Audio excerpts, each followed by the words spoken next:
Break के बाद स्वागत है आपका। सीधा ले चलते हैं आपको वाराणसी, जहां पर प्रधानमंत्री नरेंद्र मोदी मौजूद हैं, रोड शो कर रहे हैं, जनता का अभिवादन कर रहे हैं। और फिलहाल अब देखिए, रोड शो के साथ साथ अब मंच पर पहुंच चुके हैं, जहां प्रधानमंत्री नरेंद्र मोदी का मंच पर स्वागत किया जा रहा है।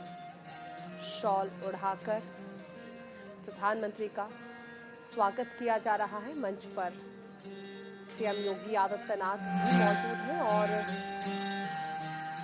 गौ माता का एक चिन्ह, प्रतीक चिन्ह जिसे कहें, प्रधानमंत्री नरेंद्र मोदी को दिया गया है।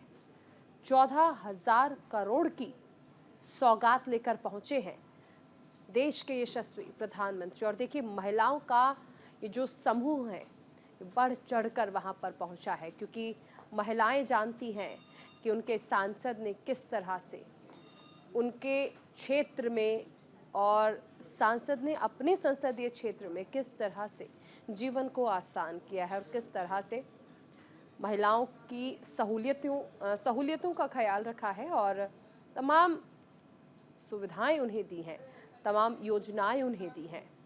और ऐसे में उन्हें सुनने के लिए, अपने सांसद को सुनने के लिए पहुंची हैं महिलाएं। और देखिए, जब सांसद देश के प्रधानमंत्री होते हैं तो ये उम्मीदें और बढ़ जाती हैं।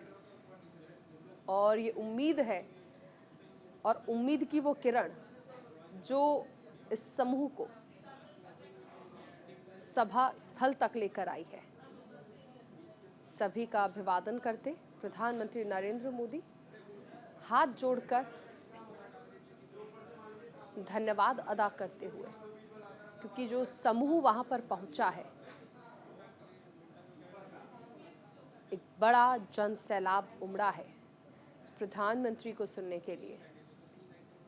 मंच पर प्रधानमंत्री का स्वागत किया गया है, टोपी पहनाकर, शॉल उड़ाकर और गौ माता का एक साथ में सभी हमारे भारत सरकार के माननीय मंत्रीगण, राज्य सरकार के माननीय मंत्रीगण, माननीय सांसदगण, विधायकगण, मेयर श्री, प्रमुख श्री, सभी का, अध्यक्ष श्री, सभी का मैं हृदय से स्वागत करता हूं।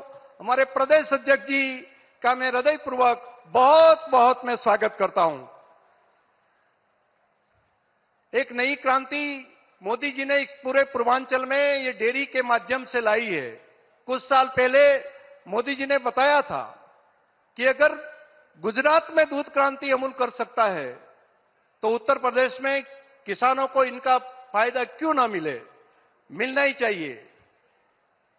तो मोदी जी की ये बात बनास परिवार के लिए एक मंत्र था। और बात साथ साथ में ये भी मैं आप सबको बताऊं कि मोदी जी ने जिस तरह सहकारिता को बल दिया, जिस तरह सहकारी प्रवृत्ति को एक्टिव किया और एक पालक के रूप में गुजरात में जिस ढंग से काम किया, मैं ये बात बताना चाहूंगा कि हमारी अमूल की रचना 50 साल पहले हुई थी, लेकिन 30 साल चलते, जब मोदी जी मुख्यमंत्री नहीं बने उनसे पहले के 30 साल, उनकी टोटल हमारी अमूल की इनकम 2,881 करोड़ रुपया की थी। 2,881 करोड़ 30 साल में। लेकिन मोदी जी के आने के बाद 20 साल में आज 80,000 करोड़ रुपये तक पहुंची है। उनका श्रेय में विजनरी हमारे लीडर आदरणीय मोदी जी को इसलिए मैं दे रहा हूं, हर बार कदम कदम पर आप ये करेंगे तो ऐसा होगा। स्वतंत्रता भी दी, दिशा भी दी, मदद की, और ये इतना बड़ा बदलाव हो पाया। मैं आज के दिन ये बताऊंगा कि उत्तर प्रदेश में बनास की ओर से बनास डेयरी ने इस साल 2,000 करोड़ रुपए दूध के उत्तर प्रदेश में पशुपालक किसानों को दिए हैं। तो जैसे क्रांति 20 साल पहले गुजरात में थी, ठीक वैसा ही 2,000 करोड़ तक आज यहां पर पहुंचे हैं। मोदी जी ने जो सपना देखा है कि पूरा पूर्वांचल में दूध की क्रांति होना चाहिए और एक एक पशुपालक आत्मनिर्भर बने, माताएं बहनें आत्मनिर्भर बने।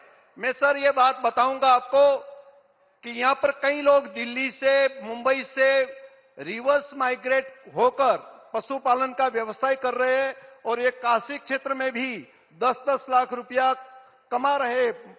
कई लोग ऐसे के 20 से 22 लाख रुपया भी सालाना कमाया है। मान लो कि 1.5 से 2 लाख रुपया की इनकम उनकी हुई है। वहां पर 50,000 की नौकरी करते थे, यहां पर 2 लाख रुपया स्थानीय अपने गांव में बैठे अपने घर का काम के साथ साथ पशुपालन में उन्होंने लिया है। आपका जो जो विजन है, आपने जो जो आइडिया हमें दिए, बिना रॉयल्टी लिए दिए, गोवर्धन की बात की, हमने गोवर्धन का काम स्टार्ट किया, सफलता मिली। मधुमक्खी पालन की बात आपने बताई कि मधुमक्खी पालन करना चाहिए, वो भी किया। जो क्रांति गुजरात में की है, वैसे काम आपके मार्गदर्शन और सहयोग में हम यहां पर करेंगे। मैं ये कहता हूं कि अभी 3 लाख लीटर की कैपेसिटी पूर्वन।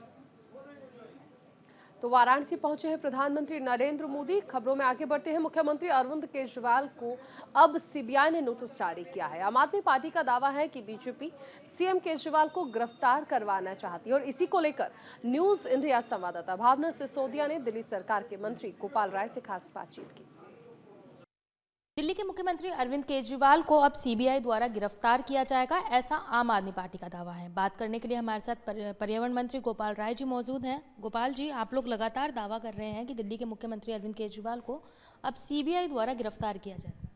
देखिए, जिस तरह से कल से जिस तरह से कांग्रेस और आम आदमी पार्टी का गठबंधन फाइनल होने का जो बातचीत का सिलसिला था वो अंतिम दौर में पहुंचा है, उसके बाद से ये कई जगह से खबरें आ रही हैं कि अब भारतीय जनता पार्टी चूँकि ईडी कोर्ट में जा चुकी है और उसकी तारीख 16 अभी पड़ी है, 16 मार्च है, तो ऐसे में वो इस तरह का एक षड्यंत्र बनाया जा रहा है कि अब चूँकि आम आदमी पार्टी गठबंधन में जा रही है, इसलिए इनको किसी तरह से रोका जाए और उसके लिए गिरफ्तारी के लिए अब ईडी की जगह सीबीआई को आगे करने की खबर आ रही है। भाजपा का लगातार ये भी कहना है कि जो आरोप लगाए जा रहे हैं वो निराधार है, कोई भी साक्ष्य नहीं है। पहले भी इस तरीके के आरोप भाजपा के ऊपर लगाए जा चुके हैं। एकदम ऐसा ही कह रही है। चंडीगढ़ में भी निराधार ही आरोप लगाए गए थे, लेकिन अब तो दूध का दूध पानी का पानी हो चुका है कि कौन निराधार कर रहा था और कौन सही में बेईमानी कर रहा था, कौन षड्यंत्र किया था चंडीगढ़ में। अब ये छुपा तो नहीं है, तो सुप्रीम कोर्ट के सामने सब सच सामने आ चुका है। ये भी बिना सबूत नहीं कोई किसी के पास था कि सीबीआई जो है वो सत्यपाल मलिक जी के यहाँ छापे मारेगी। कल छापे पड़े हैं।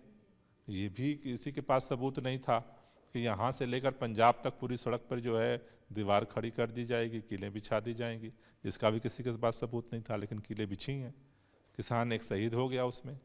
तो भारतीय जनता पार्टी का भय जिस तरह से दिख रहा है चारों तरफ कि कोई ऐसी चीज़ को बर्दाश्त करने की स्थिति में नहीं है जो उसे चुनाव हराने की तरफ जा रही है। गठबंधन की बात की जाए तो गठबंधन में देखा जाए तो सीट्स को लेकर तो सहमति बनती हुई नजर आ रही है, लेकिन लोकसभा चुनाव भी नज़दीक है। कैंडिडेट्स के नाम कब तक डिक्लेयर होने के? अभी चीज़ें वार्ता फाइनल दौर में है, जल्द ही इसका अनाउंसमेंट ऑफिशियली किया जाएगा। अगर भाजपा द्वारा दिल्ली के मुख्यमंत्री अरविंद केजरीवाल को एक बार फिर से सीबीआई का नोटिस देकर गिरफ्तार किया जाता है तो आम आदमी पार्टी की आगे की किस तरीके की रणनीति? देखिए, भाजपा से हमने पहले भी हर तरह से मुकाबला किया है और आगे मुकाबला करेंगे।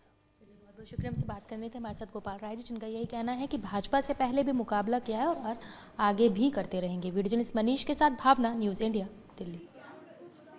अब रुकेंगे एक छोटे से ब्रेक के लिए, आप बने रहिए न्यूज़ इंडिया के साथ।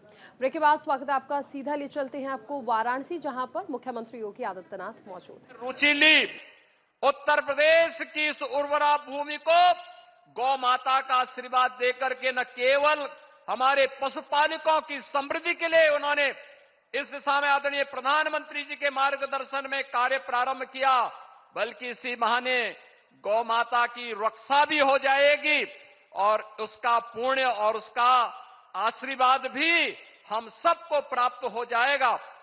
आज प्रधानमंत्री जी के द्वारा काशी में ढेर सारी परियोजनाएं दी जा रही हैं।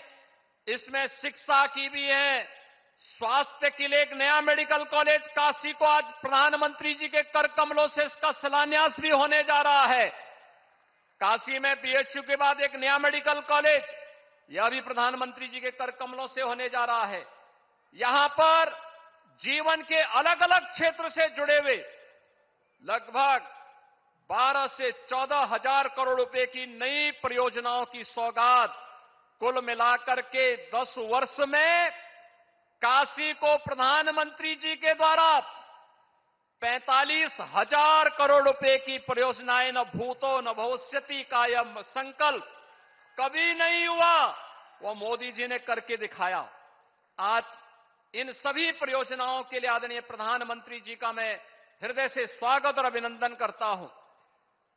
भाइयों बहनों, हम सब जानते हैं कि प्रधानमंत्री जी ने देश को एक नई दृष्टि दी है, एक नई पहचान दी है, एक नया भारत का दर्शन हम सब भारतवासी कर रहे हैं।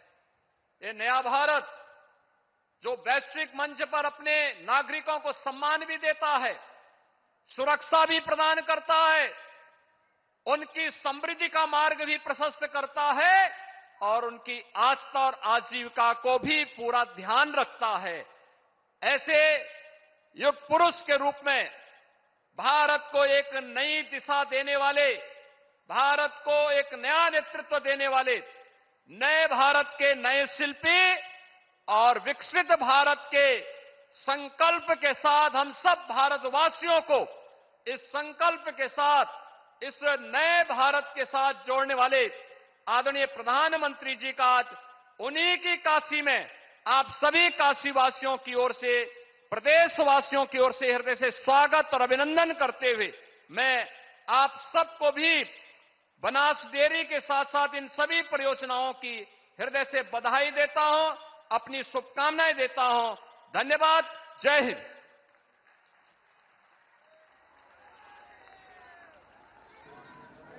तो सीएम योगी आदित्यनाथ को आप सुन रहे थे, वाराणसी में मौजूद हैं और इसी के साथ अभी एक छोटे से ब्रेक के लिए हम रुक रहे हैं। आप बने रहिए न्यूज़ इंडिया के साथ।